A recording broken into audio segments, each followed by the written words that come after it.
Alors aujourd'hui, on va parler du stoïcisme. Bon, donc le stoïcisme, c'est un gros morceau. Ça correspond à la période de l'Antiquité. On est au IIIe siècle avant Jésus-Christ. Donc c'est un mouvement philosophique qui vient après Socrate, Platon, Aristote. Et c'est un mouvement qui a perduré à travers les siècles, qui a subi pas mal d'évolutions, voire de déformations. Alors c'est toujours difficile d'aborder un grand courant philosophique comme celui-là, parce que la question c'est de savoir mais par quel bout le prendre. Et le problème se pose d'autant plus que le stoïcisme correspond à ce qu'on pourrait appeler une philosophie totale. Philosophie totale, c'est-à-dire que ce n'est pas seulement un système de pensée, un système de compréhension du monde, c'est à la fois une philosophie théorique et une philosophie pratique. C'est une philosophie qui est tournée à la fois vers la compréhension mais aussi vers l'action dans le monde et qui est donc destinée à l'individu. Alors on va partir de quelques citations, je donnerai des citations de mémoire parce que je n'ai pas préparé là cette vidéo. Je préfère improviser, donner des pistes et puis ensuite chacun prend ce qu'il a envie de prendre et poursuit ses recherches. Alors je vais partir d'une première citation à laquelle on fait souvent référence pour résumer le stoïcisme, qui est de dire il y a ce qui dépend de nous, il y a ce qui ne dépend pas de nous. Donc la vision stoïcienne du monde, elle est déjà basée sur une première séparation, une séparation dont on doit prendre conscience pour comprendre nos limites en tant qu'être humain et nos limites en tant qu'individu. Il y a des choses qui dépendent de nous. Par exemple, il dépend de moi de travailler pour réussir. Il dépend de moi de rechercher la vérité. Il dépend de moi de bien agir. Il ne dépend pas de moi d'être grand, fort, puissant. Il ne dépend pas de moi d'être beau. Il ne dépend pas de moi de naître à tel ou tel endroit. Donc on arrive assez bien à comprendre en fait ce que nous disent les stoïciens. Il y a ce dont on hérite et il y a ce qu'on construit par soi-même. Évidemment, on pourra toujours répondre que cette limite est assez floue. Par exemple, les stoïciens disent qu'il ne dépend pas de nous d'être riches. Or, on peut faire remarquer que si, il dépend de nous d'être riches, c'est-à-dire que si je dirige mon action vers la réussite matérielle, financière, j'ai plus de chances d'être riche que si je ne fais rien. Donc en ce sens, on pourra toujours trouver des points de détail sur lesquels cette division entre ce qui dépend de nous et ce qui ne dépend pas de nous est discutable, mais dans les grandes lignes, encore une fois, on comprend ce que ça veut dire. Prendre conscience de cette distinction entre ce qui dépend de nous et ce qui ne dépend pas de nous, en fait, pour les stoïciens, c'est juste un premier pas. C'est le premier pas vers la conscience que nous ne sommes pas en capacité de tout faire et que nous sommes fondamentalement limités. Donc, de ce point de vue-là, la philosophie stoïcienne, c'est un appel à l'humilité. L'humilité qui n'est rien d'autre que la reconnaissance de notre impuissance, de notre finitude. On peut le dire de manière inversée. Si j'ai des souhaits ou des désirs ou des ambitions totalement démesurées, d'une manière ou d'une autre, je vais être confronté à mes limites. Je ne vais pas pouvoir accéder à tout ce que je souhaite. Et lorsque je rencontrerai des obstacles à mes désirs, le problème c'est que je risque d'être malheureux. Pour le dire de manière synthétique, si je désire des choses impossibles, je vais souffrir. Je vais souffrir parce que je vais m'en rendre compte que, par définition, ce qui est impossible ne m'est pas accessible. Alors ça a l'air totalement évident et banal de dire ça, on peut se dire mais c'est vraiment ça la philosophie, dire que ce qui est impossible en quelque sorte, c'est une tautologie. Oui, mais si les stoïciens prennent la peine de le préciser, c'est parce que dans notre comportement quotidien, dans notre comportement réel, on a tendance à l'oublier. On a tendance à croire que certaines choses peuvent dépendre de nous alors qu'elles n'en dépendent pas. Et ils prennent quelques exemples très concrets. Premier exemple, je sais, j'ai conscience que ma vie est limitée. Mon existence sur cette terre est limitée dans le temps. Et d'ailleurs, l'existence de tous les êtres humains est limitée. Donc, lorsque quelqu'un meurt, eh bien, même si c'est quelqu'un à qui je tenais beaucoup, même si c'est quelqu'un que j'aimais, je dois accepter sa disparition. Je dois accepter la mort de cette personne puisque c'est dans l'essence de l'être humain de naître, de vivre et de mourir. Être triste parce qu'un être cher meurt, pour les stoïciens, c'est d'abord une aberration logique. Et c'est vrai, c'est une aberration logique. Je ne peux pas faire en sorte que les gens que j'aime soient éternels. C'est un fait.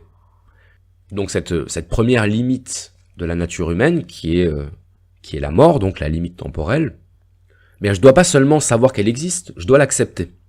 Et c'est là qu'on voit que chez les stoïciens, comprendre quelque chose, avoir conscience de quelque chose, c'est pas simplement savoir que ça existe. C'est l'accepter au plus profond de son être et même au plus profond de sa chair.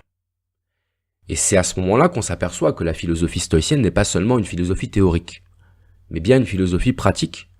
C'est à la fois une philosophie et une psychologie. Notre vie n'est pas éternelle, nous devons accepter la mort, nous devons accepter notre propre mort. Alors Épicure disait, apprendre à vivre, c'est apprendre à mourir, et la philosophie, c'est tout le travail d'acceptation de la mort. Mais ce n'est pas l'accepter comme quelque chose de triste, de regrettable, c'est l'accepter comme une nécessité. C'est l'accepter comme une loi de la nature. Et c'est seulement à partir du moment où je l'accepte profondément comme une loi de la nature que je peux m'émanciper de la tristesse, du chagrin, de la souffrance que cette idée normalement véhicule. Si vous pensez l'instant, vous essayez d'imaginer à quel âge, en quel lieu, dans quelles circonstances, est-ce que vous allez mourir d'une mort naturelle? Est-ce que vous allez mourir dans votre sommeil? Est-ce que vous allez mourir d'un accident de voiture, d'une maladie incurable? Bien tout de suite, ce qui va vous envahir, c'est un sentiment d'angoisse. Et ce sentiment d'angoisse, pour les stoïciens, il est la preuve que, d'une certaine manière, vous n'avez pas accepté l'idée de la mort. Alors on retrouve beaucoup cette idée, que ce soit chez les stoïciens ou chez les épicuriens, qui est de dire que la mort n'est rien. La mort n'est rien, pourquoi? Parce que lorsque l'on vit, la mort n'est pas là. Et lorsqu'on meurt, on n'est plus là pour souffrir. Donc finalement, on ne rencontre jamais la mort. La mort nous emporte, mais en un claquement de doigts qui fait qu'on n'a pas le temps de la voir. Donc l'angoisse de la mort, c'est l'angoisse d'une idée, et non pas l'angoisse d'une réalité. C'est l'angoisse d'une projection mentale. Et c'est là qu'on commence à s'approcher un petit peu plus du noyau de la philosophie stoïcienne, qui est le rôle de la projection imaginaire, qui fait que l'individu n'est jamais totalement dans sa réalité présente. On n'est jamais vraiment dans l'instant présent, si on peut dire. On est toujours dans l'anticipation du futur, ou dans la nostalgie du passé, mais au final, on n'est jamais réellement dans le présent.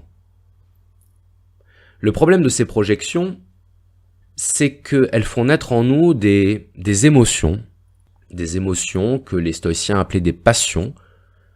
Donc c'est l'ancien terme pour parler des émotions. Alors passion, ça, en grec, ça se dit pathos. Pathos qui veut dire souffrance.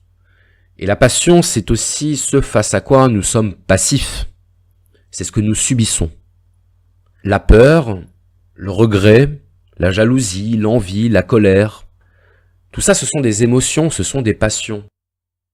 Mais ce sont des choses qui sont d'abord des créations de notre esprit. Et c'est la preuve que nous n'acceptons pas l'existence telle qu'elle est. J'ai pris l'exemple de l'angoisse de la mort, mais on pourrait prendre un tas d'autres exemples. Si par exemple je suis jaloux de mon voisin, parce qu'il a une plus belle voiture que moi, ou parce qu'il a une plus belle femme que moi, des plus beaux enfants que moi, peu importe. Bien, cette jalousie, c'est une projection de mon esprit. C'est-à-dire que si mon voisin n'avait pas tout ce que je n'ai pas, je ne serais pas malheureux. Donc c'est parce que mon voisin a ce que je n'ai pas que j'ai cette frustration qui se traduit par la jalousie. Mais dans ce cas-là, ce n'est pas mon voisin qui est responsable. C'est moi.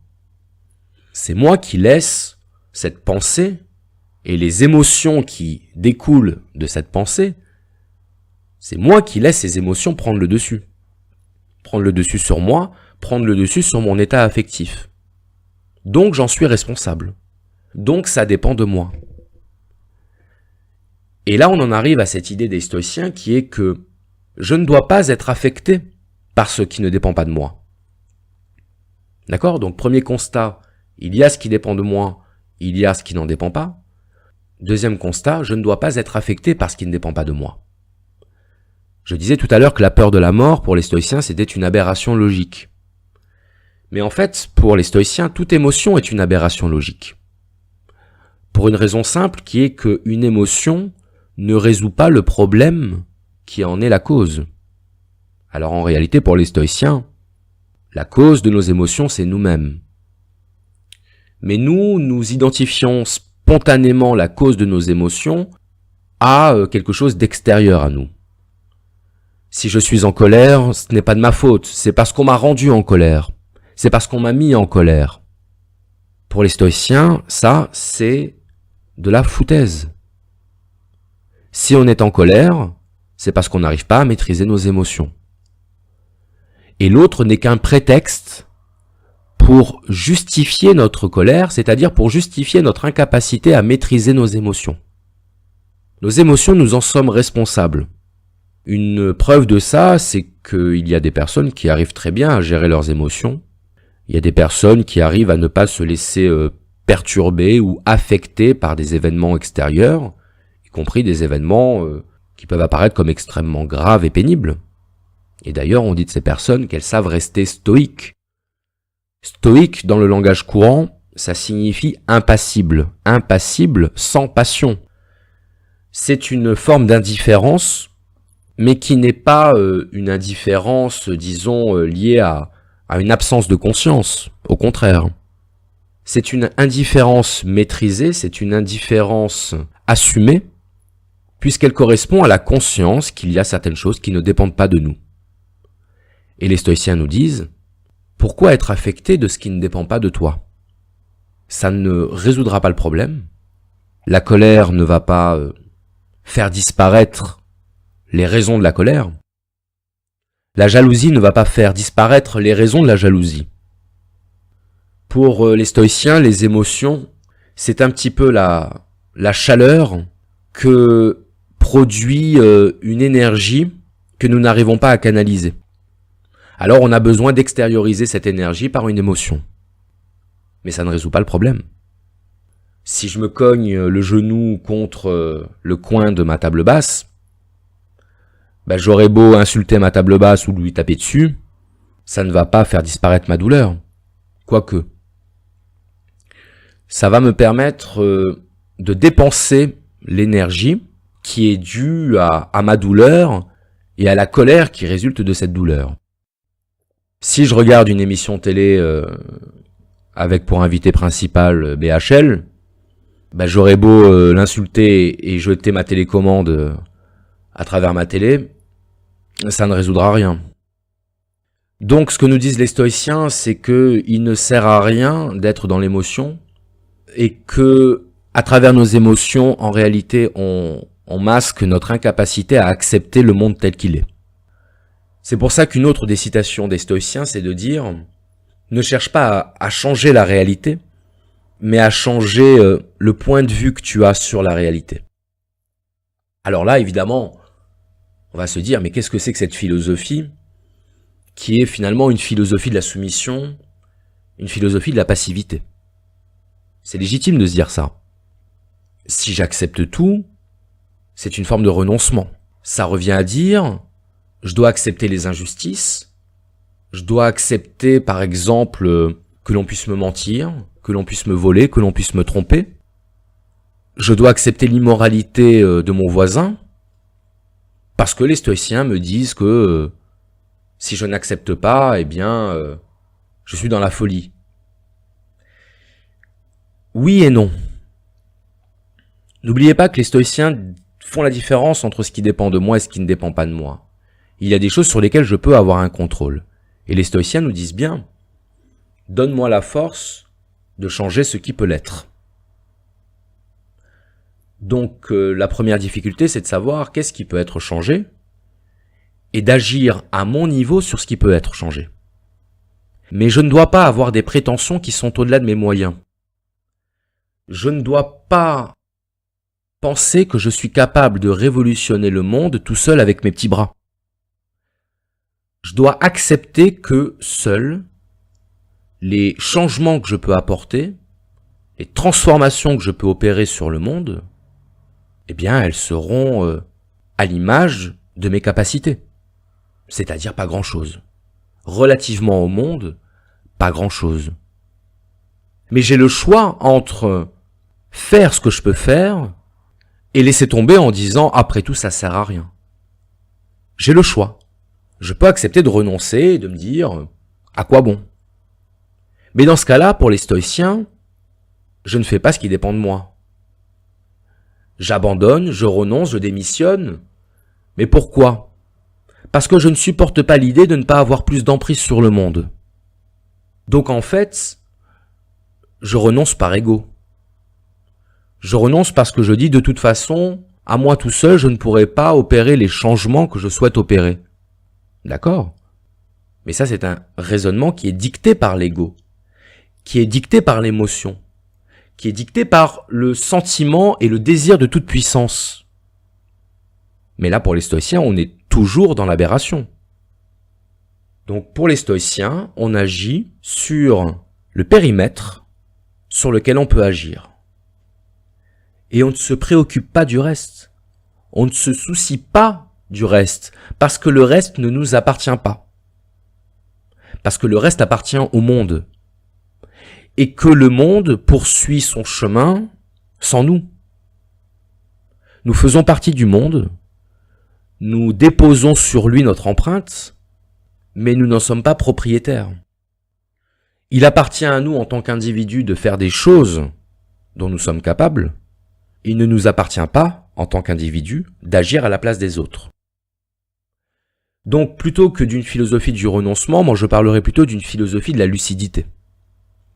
Je pense, et là c'est un jugement tout à fait personnel, que les personnes qui accomplissent de grandes choses sont des personnes qui ne se soucient pas de ce qu'elles ne sont pas capables de faire. Ce sont des personnes qui se soucient exclusivement de ce qu'elles sont capables de faire. Avoir des rêves inatteignables, c'est le meilleur moyen de ne jamais en réaliser un seul. Désirer l'impossible, c'est le meilleur moyen de rester dans l'inaction, donc dans la passivité, et donc dans la frustration qui accompagne nécessairement cette passivité. La philosophie des stoïciens est une philosophie pratique parce que c'est une philosophie qui nous pousse à mettre nos actes en conformité avec nos pensées. On disait tout à l'heure, si j'évolue dans des émotions telles que la colère, la jalousie, le ressentiment, mes actions porteront la marque de ces émotions. Au contraire, si j'agis dans l'enthousiasme, si j'agis dans une sorte de gaieté, de joie inconditionnelle, de joie qui n'a pas besoin de raison d'être, eh bien pour les stoïciens, je suis beaucoup plus libre, car je ne dépends pas de mes émotions, car je ne dépends pas d'une ambition irréaliste, je ne dépends pas de l'illusion. Pour les stoïciens, nos émotions nous rendent esclaves. C'est très clair. Nos émotions nous empêchent de voir et de comprendre la réalité telle qu'elle est. C'est comme un filtre qu'on mettrait entre nous et la réalité, et qui du même coup déformerait cette réalité à nos yeux. Si je pars du principe que le monde a existé avant moi, et qu'il existera toujours après moi, eh bien d'un coup ça relativise ma capacité d'action et de transformation de ce monde. Mais ça ne veut pas dire que je ne suis capable de rien. Ça veut dire que j'ai conscience des limites dans lesquelles je peux agir. Les émotions nous rendent esclaves, puisque par définition, nous ne choisissons pas d'avoir des émotions. En fait, pour les stoïciens, il serait plus juste de dire que nous subissons nos émotions parce que nous ne faisons pas l'effort qu'il faut pour les maîtriser. Les stoïciens pensent que le but de l'existence humaine, c'est d'atteindre le bonheur et la sagesse, puisque pour eux, la sagesse, c'est la condition du bonheur. Et la sagesse est liée aussi à la connaissance, à la compréhension. Je comprends le monde, je comprends la manière dont il fonctionne, je l'accepte, et parce que je l'accepte, je peux être heureux.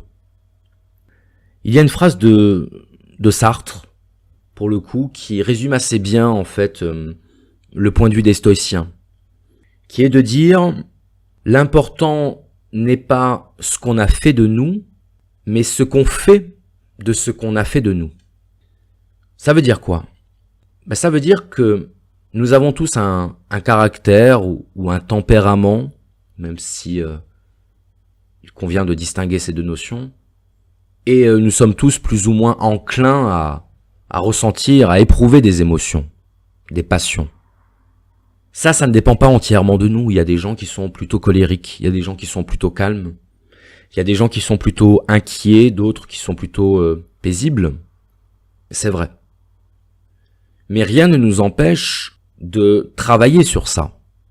Rien ne nous empêche de prendre conscience de ce caractère qui est le nôtre et de travailler à le changer, puisque ça, c'est dans nos possibilités. Et pour changer ça, eh bien, ça passe par une démarche de compréhension du monde et de ses lois. La vision stoïcienne du monde est une vision déterministe. Ça veut dire que pour les stoïciens, tout ce qui arrive dans l'univers arrive pour une certaine raison. Alors, pour une certaine raison, ça ne signifie pas qu'il y a des dieux qui tirent des ficelles et qui nous poussent à agir dans un sens plutôt que dans un autre. On pourrait le résumer comme ça, mais ce serait un peu trop simpliste. Et puis surtout, il y en a qui diraient « Ah, c'est encore une vision religieuse, ça m'intéresse pas. C'est pas pour moi. » Non, c'est pas aussi simple. Ça consiste à dire que quand quelque chose se produit, c'est qu'il y a des causes à cet événement. Aucun événement ne se produit sans cause. Donc, quand on dit que tout a une raison, en fait, on veut dire que tout a une cause. Mais le mot raison est intéressant, on verra pourquoi. Tout ce qui arrive à une cause ou un ensemble de causes, ce qui fait qu'on peut expliquer tout ce qui arrive. Expliquer ne signifie pas accepter automatiquement. Et expliquer ne signifie pas non plus justifier, au sens de légitimer, sur le plan normatif, sur le plan moral. Par exemple, si un homme commet un crime, on peut expliquer son crime par un diagnostic médical, psychologique, psychiatrique. On dira par exemple que c'est quelqu'un qui a subi lui-même des violences extrêmes, qui est devenu ce qu'on appelle un psychopathe, et qu'il est passé à l'acte. Bien. Mais ça ne justifie pas son geste au sens où ça ne l'excuse pas.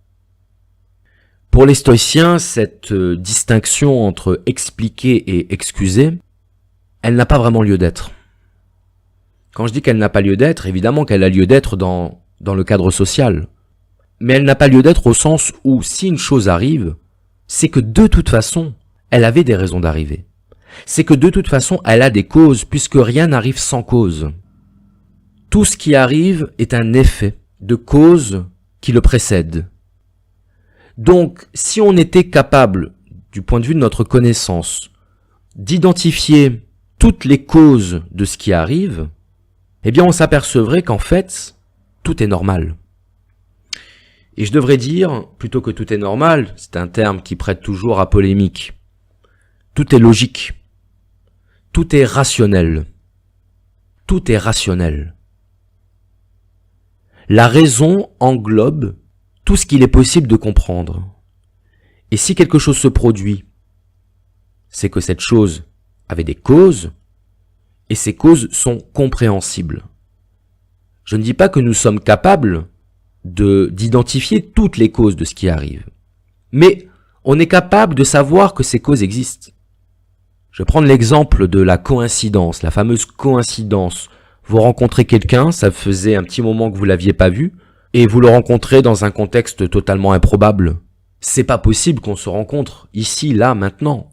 Quelle coïncidence?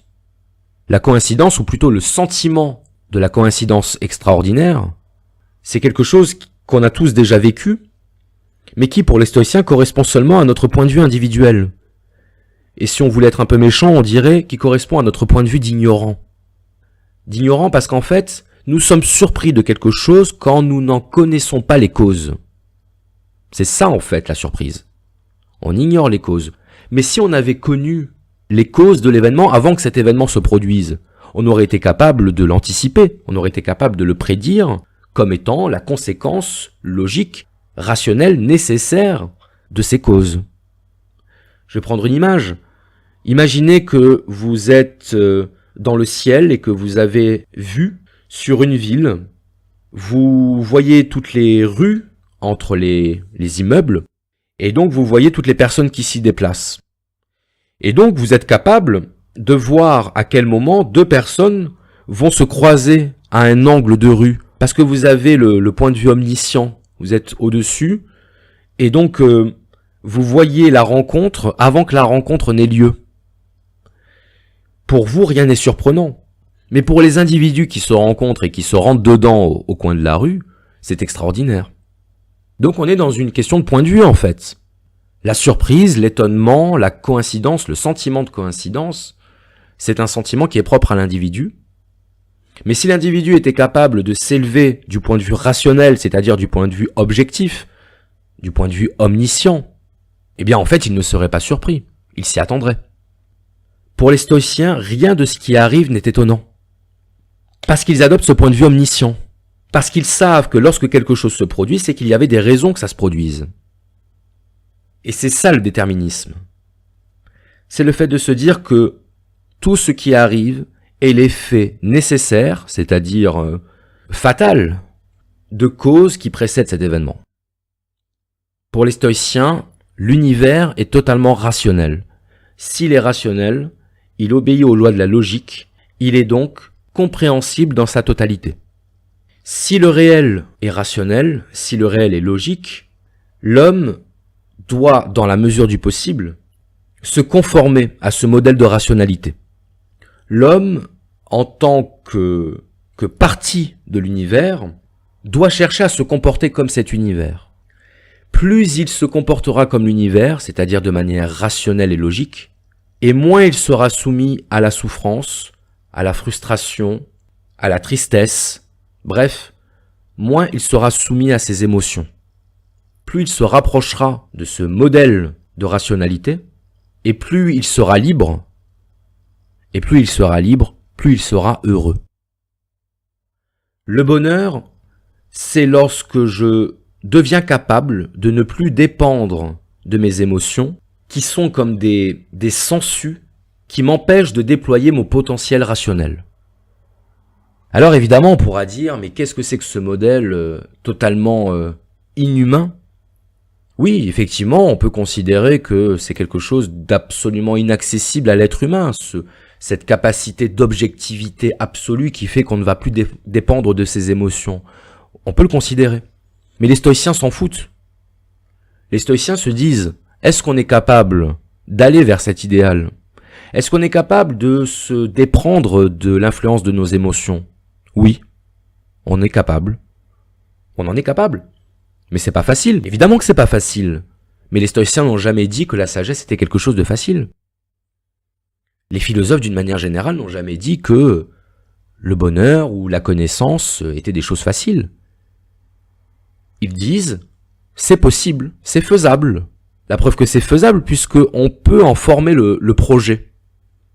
Donc oui, on peut se débarrasser, on peut vaincre nos émotions, et c'est par ce travail de combat contre nos émotions qu'on peut aller vers la sagesse et le bonheur. Le bonheur, pour les stoïciens, ce n'est en aucun cas la satisfaction de ses désirs. Pour eux, satisfaire ses désirs, c'est le contraire du bonheur. Alors si vous m'avez suivi jusque-là, vous devriez deviner pourquoi. Pourquoi est-ce que le bonheur, c'est le contraire de la satisfaction du désir? Eh bien parce que le désir, c'est quelque chose qui ne dépend pas de nous. Le désir, c'est un sentiment qui nous habite, un sentiment qui peut même devenir physique, et qui vient manifester notre manque d'un objet extérieur. Je désire quelque chose que je n'ai pas, par définition. Mais lorsque je le désire, je prouve que je dépends de cet objet. En tout cas, je prouve que mon bonheur dépend de cet objet. Et je vais spontanément associer mon bonheur à l'acquisition de l'objet que je désire. Ça, pour les stoïciens, c'est une illusion totale. Et d'ailleurs, je pense que chacun d'entre vous, vous pouvez en faire l'expérience. Si vous désirez quelque chose, vous avez envie d'une cigarette par exemple, comme moi en ce moment, ben vous allez fumer votre cigarette et puis quand vous l'aurez terminée, il va pas vous falloir longtemps avant d'avoir envie de la prochaine. Donc vous n'aurez pas tué votre désir, au sens où vous ne l'aurez pas satisfait. Donc la cigarette que je suis en train de fumer actuellement, elle ne me rend pas heureux. Elle comble un désir, elle comble un manque, mais qui ne manquera pas de ressurgir dans quelque temps. Donc le bonheur, c'est pas obtenir quelque chose qu'on désire.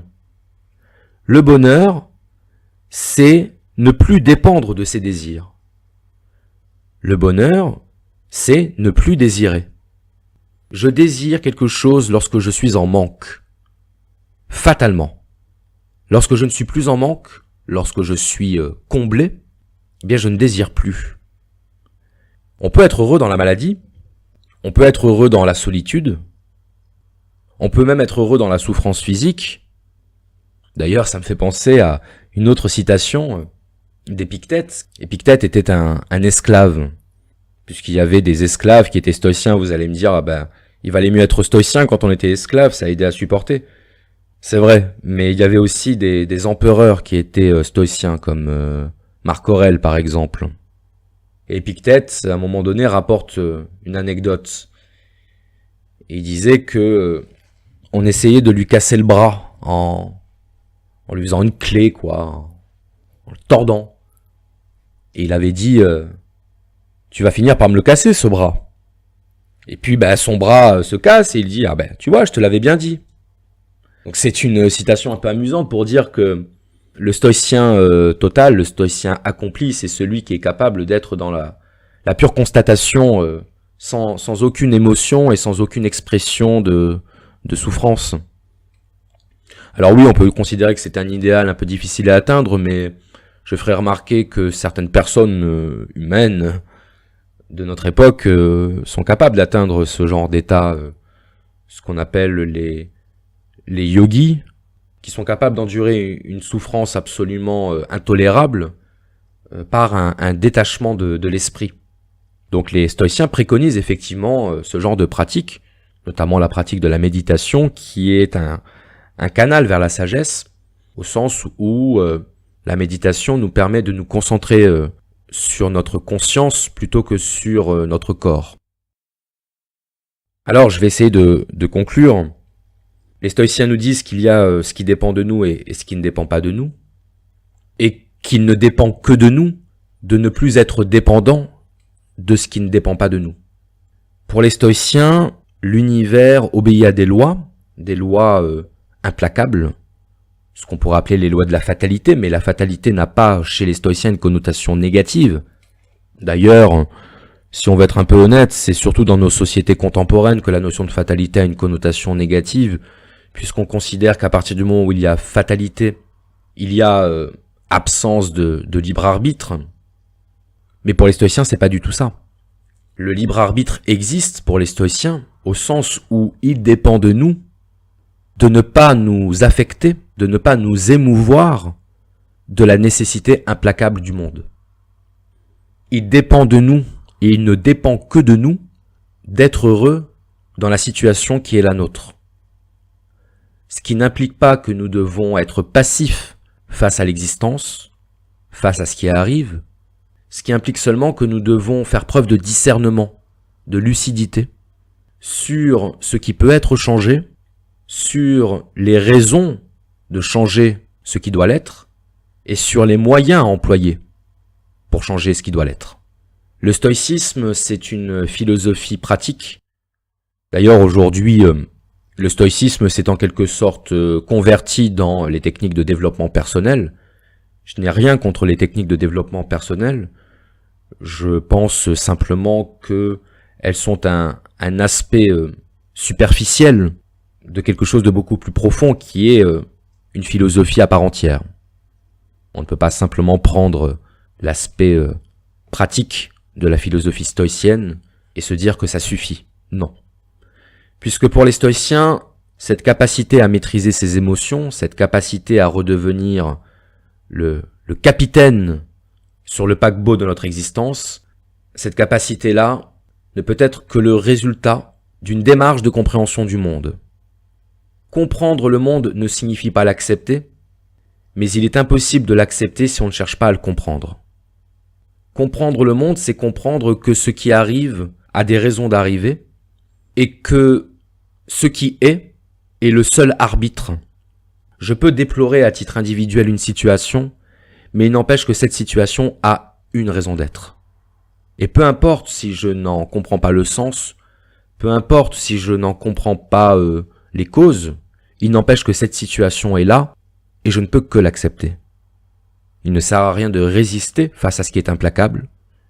Il ne sert à rien de s'énerver parce qu'il pleut ou parce qu'il fait froid. Ça n'arrangera rien, quoique si je m'énerve, je peux au moins me réchauffer, c'est déjà ça. Mais si j'accepte ce qui m'est a priori désagréable, eh bien, ça cesse d'être désagréable. Personnellement, j'utilise beaucoup le stoïcisme quand je lis certains commentaires sous mes vidéos. Je me dis, bon, il y a une raison à ça, donc j'accepte. C'est très pratique le stoïcisme. Et surtout, c'est une philosophie qui agit sur nous lorsqu'on en lit des fragments. Je vous conseille vraiment de lire les pensées de Marc Aurèle, pensées pour moi-même. Et vous allez vous apercevoir qu'en lisant, vous avez une sensation étrange d'apaisement au fur et à mesure de la lecture, comme si l'évidence logique implacable de ce que vous lisez vous équilibrait, vous alignait à l'intérieur. Et lorsque vous êtes dans cet état d'esprit, lorsque vous êtes dans cet état de neutralité par rapport à vos émotions, vous vous rendez compte qu'effectivement, tout est justifié. D'un point de vue rationnel, en tout cas, tout est justifié. Et que si la vie ne se limite pas à la raison, eh bien, il n'y a pas de raison que la vie soit une longue succession de souffrances. Merci à vous.